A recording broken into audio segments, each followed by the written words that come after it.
Praise the Lord. प्रभु यीशु मसीह के मधुर नाम में आप सभी को जय मसीह की।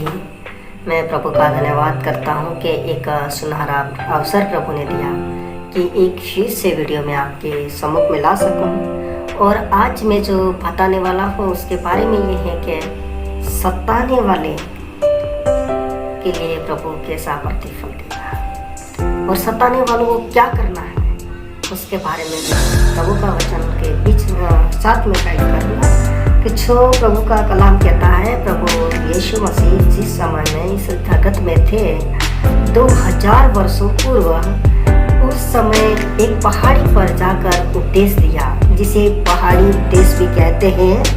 और जो मत्ती रचित सुसमाचार की पत्री 5 का 10 से अपन 12 तक पढ़ेंगे। इसमें लिखा है, धन्य है वे जो धार्मिकता के कारण सताए जाते हैं, क्योंकि स्वर्ग का राज्य उन्हीं का है। मेरे प्रियो, धन्य है वो लोग जो धार्मिकता के कारण सताए जाते हैं और स्वर्ग का राज्य उन्हीं का होता है। और ज्ञात कलाम कहती है, धन्य हो तुम जब मनुष्य मेरे कारण तुम्हारी निंदा करे और सताए और झूठ बोलकर तुम्हारे विरोध में सब प्रकार की बुरी बातें करें। तब आनंदित और मगन होना, क्योंकि तुम्हारे लिए स्वर्ग में बड़ा फल है। इसीलिए कि उन्होंने उन भविष्यवक्ताओं को जो तुमसे पहले थे इसी रीति से सताया था।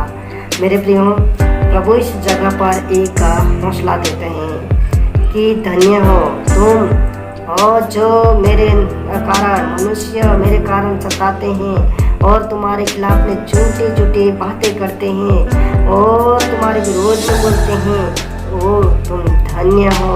तब तुम्हें कोई निराश होने की जरूरत नहीं है, लेकिन आनंदित और मगन होना है, क्योंकि प्रभु ने कहा है आनंदित और मगन होना और तुम्हारे लिए स्वर्ग में एक बड़ा प्रतिफल होगा। सो मैं प्रभु का धन्यवाद करता हूँ कि इस वचन के जरिए मुझे आपको और मुझे खुद उत्साहित होने के लिए प्रभु ने मौका दिया। और एक मैं वीडियो देख रहा था कि YouTube पर एक प्रभु के दास को एक लेडी ने थप्पड़ मार दी, लेकिन वो फिर भी खुश ही था। उसका चेहरा भी नहीं उतरा और उसके जीवन में डर भी नहीं आया, क्योंकि वो उसके जीवन में खुदा था और उसके जीवन में प्रभु कार्य कर रहा था। मेरे प्रियो की उस लेडी ने एक गाल पर थप्पड़ मारी तो उसने दूसरा फेर दिया। जैसे प्रभु ने कहा कि यदि कोई तुम्हारे एक गाल पर थप्पड़ मारे तो दूसरा भी फेर देना। तो उसी रीति उसने अपना गाल भी दे दिया। और मैं उसके बारे में वीडियो भी आपको और आगे बताऊंगा, उसका वीडियो। मार सकती हूँ, चिंता नहीं करना, है ना? हाँ, मार सकती हूँ, बिल्कुल। ये मत समझना पुलिस खड़े तुम जवान लड़ाओगे ना सारे को ठोकूंगी यहाँ, समझ में आया? ज्यादा अगर दमता दिखाया ना, अगर सेक्टर में आकर तो यही गाड़ के रख दूंगी, बता देती हूँ, समझ में आया? ज्यादा उजंडता नहीं दिखाना मेरे पास यहाँ सेक्टर में आके।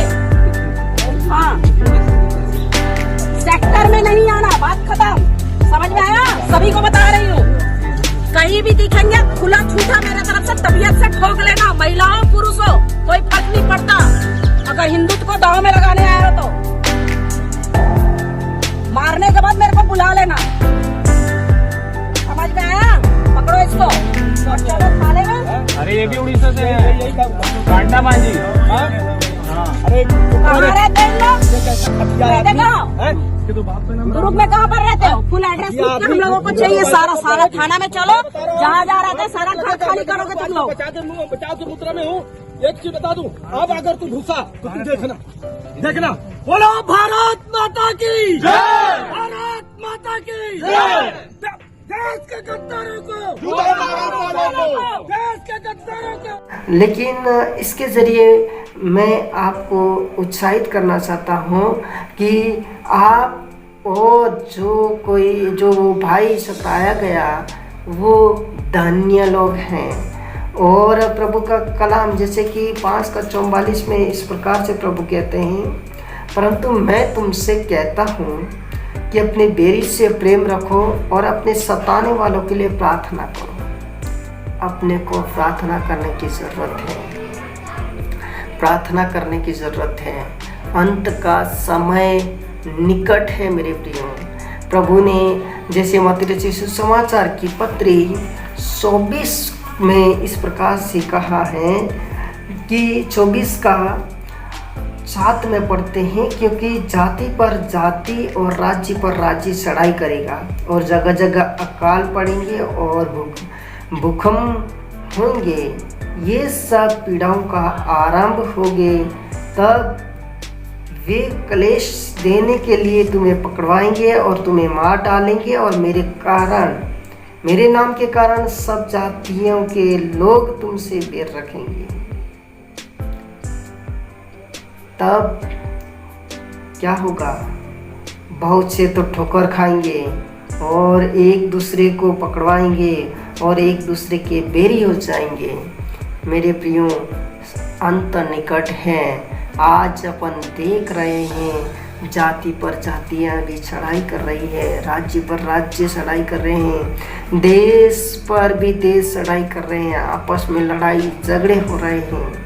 आज कौन हिंदू, कौन मुस्लिम, कौन ईसाई, कौन सिख, इसके बारे में भी लड़ाइयाँ हो रही है। लेकिन मेरे प्रियो, आपको खुदा ने सुना है और आपको नियुक्त किया है कि प्रार्थना करें और प्रभु के वचन को थामे रहे, अंत तक थामे रहे, क्योंकि उसका कलाम कहता है परंतु जो अंत तक धीरज धरेगा उसी का उद्धार होगा। सो मेरे प्रियो, अंत तक प्रभु के वचन को थामे रहे और प्रभु आपको और मुझे संभाले रखेगा। और प्रभु का दास भी पौलुस इस प्रकार सिखाता है कि रोमियो की पत्री 12 में इस प्रकार से कहता है कि आशा में आनंदित रहो और प्रार्थना में नित्य लगे रहो। मेरे प्रियो, आशा में आनंदित रहना है कि प्रभु एक दिन अपने को ले जाएगा अपने साथ में और एक दिन अपनी प्रार्थना को सुनेगा। सुन लिया है प्रार्थना को और अपने को साथ में ले जाएगा। और क्या है कि पवित्र लोगों को जो कुछ आवश्यकता हो उनमें से उनकी सहायता करो, पहुँचाई करने में लगे रहो। प्रभु के लोगों में जो भी सहायता करना चाहते हैं, पहुँचाई करना चाहते हैं, जिनको जो आवश्यकता है उसमें लगे रहना है और अपने सताने वालों को आशीष दो, श्राप ना दो। मेरे प्रियो, प्रभु ने श्राप कहा है, श्राप नहीं देना, प्रभु के दास ने कहा है। और आगे इस वचन में अपन और भी पढ़ते हैं, आनंद करने वालों के साथ आनंद करो और रोने वालों के साथ रो और आपस में एक सा मन रखो, अभिमानी न हो परंतु तीनों के साथ संगति रखो, अपनी दृष्टि में बुद्धिमान न होना। मेरे प्रियो, एक सा मन रखना है और एक दूसरे की सुधि लेनी है, तीनों की संगति में रहना है और बुराई के बदले किसी की बुराई ना करो। जो बातें सब लोगों के निकट भली है उसकी चिंता किया करो। मेरे प्रियो, उसी बात की चिंता करना है जो औरों के लिए भलाई के लिए है। और जहाँ तक हो सके कि तुम भरसक सब मनुष्य के साथ मेल मिलाप से रहो। और हे मेरे प्रियो, बदला न लेना परंतु परमेश्वर को क्रोध को अवसर दो, क्योंकि लिखा है बदला लेना मेरा काम है, प्रभु कहता है मैं ही बदला लूँगा। परंतु यदि तेरा बैरी भूखा हो तो उसे खाना खिला, यदि प्यासा हो तो उसे पानी पिला, क्योंकि ऐसा करने से तू उसके सिर पर आग के अंगारों का ढेर लगाएगा। बुराई से न हारो परंतु भलाई से बुराई को जीत लो। मेरे प्रियो, प्रभु के वचन के अनुसार में प्रभु का वचन अपने जीवन में कार्यरत होने दीजिए और जैसा प्रभु का वचन कहता है वैसे आप करिए और प्रभु आपको आशीष देगा और आपको हर कार्य में सफलता देगा। और इस संसार में तो लोग सताएंगे लेकिन आप लोग धन्य हैं। और आपका और मेरा जो स्वर्ग में राज्य है वो अपना ही है। सो इस वचन के जरिए प्रभु आशीषित करें। आमीन।